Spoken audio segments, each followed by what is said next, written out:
How you doing, everybody? I am here again with Ted Rubin, and we were talking about skipping and childhood creativity, and how you feel, or we feel, that in some companies, creativity is pushed to the bottom of the barrel. Right. It's told, no, you can't think outside the box.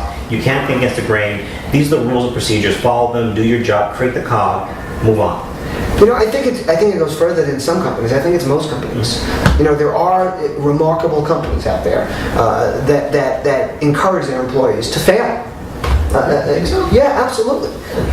Because they understand that you have to fail very often in order to succeed. Because not every idea can be vetted out to the point where it's going to be perfect and you know it's going to work. Mm-hmm. So when I say rewarded for failure, obviously I don't mean the more you fail, the more you're rewarded. Right. I mean they're really rewarded beyond. It's not really awarded for failure. It's the awards tend to be awarded for the biggest failure that you turned into a success. Yes. So that you started off on a project, it didn't work out, you didn't take that as, okay, we're done, or get punished. The companies think, the thought process was, how do we make this better? Yeah. We have a good premise, we know we need to deliver that product, it's not working. What can we do to make it better? Instead of making people afraid to try different things, they encourage them to keep trying until it's successful. Right. So it's very few companies that actually encourage. I mean, I think of Google being one of them. I have a good friend of mine who's Google, right, and they're constantly encouraged to think outside the box. Intuit. They're constantly encouraged to fail, to do it again, to try again, work on other projects. Right. Why is it that most, if not all companies, but most companies don't encourage that? They just say, listen, this is the playbook, and we play by the playbook. Period.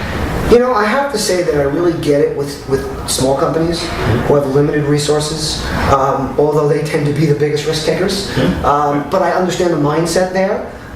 In the big companies, I don't get the mindset because they've got the resources to enable this to happen in certain places. But you know what I liken it to? I talk a lot about child creativity, and it's a subject I've gotten very interested in lately. I gave a talk at the 140 conference recently about moments and choosing your moments, and how I've learned a lot of that from my kids, from watching them, from being a divorced dad, from knowing that I can't inflict myself upon them. And I think brands and marketers have to learn that, because all of us are out there trying to grab the consumer and shake them and get them to pay attention in one way or another. Even if we're being socially engaging and building a relationship, bottom line is there's a desire for it to happen much quicker and to shake somebody and get their attention. But if we start watching and listening and behaving more like children, being open to things. I mean, children default to happy. We don't. Everybody's nervous. Everybody's stressed. Try to think of things from a happy side. How do I deliver something that people really want? Children sing at the drop of a hat.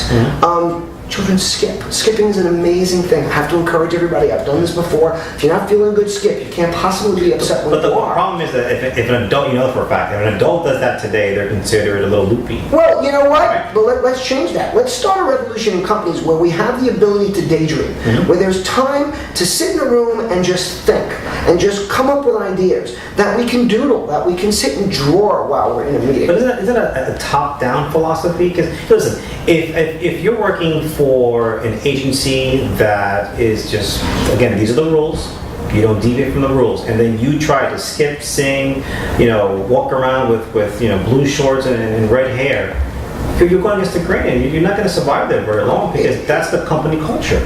You're right, and that's what has to change. It is that, but how has change ever happened? Change doesn't happen at the top. Right. Change happens with, obviously revolution is a strong word, but it's a revolution. It's a revolution in thinking. It's people pushing back and saying, I can do better this way. I can be more creative this way. Remote workers started from people saying I couldn't be in. It really didn't start from top management saying, hey, we can save a lot of money by putting people out here. It had people, their lives changing, other obligations coming about, and then it being recognized like, wow, this can really work.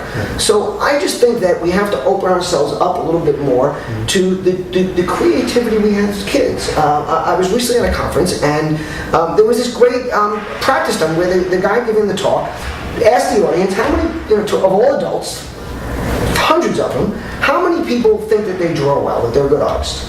3 people raised their hands. I'm told that if you ask that to a room of children, every child raises their hand because they believe they are. But that creativity is beat out of us as we get older. We're told to sit still, not to make noise, clean up your room, straighten everying out, don't make a mess. I think those are polite society, right? You know, well, there's a line that needs to be drawn between polite society, which is fair, okay, and just being creative out of you. Yes. But you know, I think in some cases they're one and the same. You know, because I mean, my son's 3 years old. He's rambunctious. He likes to run around. He draws on everything and anything that he can find a flat surface on. And I find myself at times when we're at the supermarket or where we're in public, and he's yelling and screaming and singing and laughing, and he's just happy as can be. And I go, shh, you're being too loud. And I think to myself, well, he really shouldn't tell me being too loud. He's just being a child. Right. And if the adults can't handle it, well, you know, sorry for you. Well, a lot of it has to do with where you are. So, like, for instance, I never took my small children to fancy restaurants. Right. Because it isn't fair. You know, I'm upset if I'm in a fancy restaurant. Some little kids making $11, I'm paying $200 for dinner. But the difference is if I go to a macaroni grill or other types of places, right? It's expected. But you know, it goes beyond that. Certainly, manners are important. Right. But I'm talking about now that we're adults. Okay, we're not child psychiatrists or psychologists. We're not going back to the beginning. But now you are smart enough to know when it's appropriate, when it's not. You know, but it's a matter of allowing people to think outside the box, to come up with ideas, to say, I've got an idea, I'd love to voice it. You know, okay, it didn't work, great. Make them feel like, thanks so much, you know, not instead of, why are you wasting our time, to, wow, thanks for giving that a shot. Do you think there's limited resources in a company? I mean, all companies, no matter how large you are, Google, Microsoft, Apple, you have limitations on your resources. And there's always the bottom line to worry about. So these are the products to put out this year because they're going to generate this much revenue, we need this much profit, we need to do the job now. So people that may think outside the box may actually cost the company more money in the short term than long term. Do you think that's possible? There needs to be a long-term view. And then, look, there needs to be some guardrails around it. There's no doubt. It can't be just go off and do anything. I'm not... Can't be like Steve Jobs in every company. Right. Or you can't be just do whatever you want whenever you want. But there can be times for it. There can be allocations of resources for it. There can be... Look, none of us work 9 to 5 anymore. When was the last time you worked a 9 to 5 job? You know, so people are working extra hours. And in those hours, there are things that you can do. There's weekends. So people... But how many companies... Person goes home, out on their own time, comes up with a great idea, comes in Monday, says, look, I'd love to talk about this idea. Sorry, but you know, this is the way we're doing it. And that happens a lot. Right. So all I'm saying is, if we want to innovate, and there are people a lot smarter than I am putting a lot of good thought to this, but I say that we have to just start letting people use their creativity and encourage it. That's the bottom line. I agree. Just encourage people to think differently, to think outside the box. You know, I've read Steve Jobs' book, and that's all he did. Right. All his life. But that's also one of the reasons. Look, Apple wasn't always amazing, but it kept right, and it kept evolving. And look at companies today. I mean, you know, people talk about Facebook will only be around for so long, and then someone will take their place. But if they keep innovating, the odds are they'll be around a lot longer. If they keep doing things. I mean, Microsoft, people love to talk about them as the evil empire, or they're going away. But meanwhile, they're still one of the most profitable companies in the world. And they do have teams and groups of people that are innovating. Even if they're not doing it as well as other people would like them to, they are every day. They've come out with this new tablet now, and a lot of people are talking about it. So we'll see where that goes. Listen, like Ted said, just skip. At least twice a day. Skip. Smile. Default to happy. And draw. Not on the wall. Not on the walls. All right, guys. Thank you so much. Take it easy.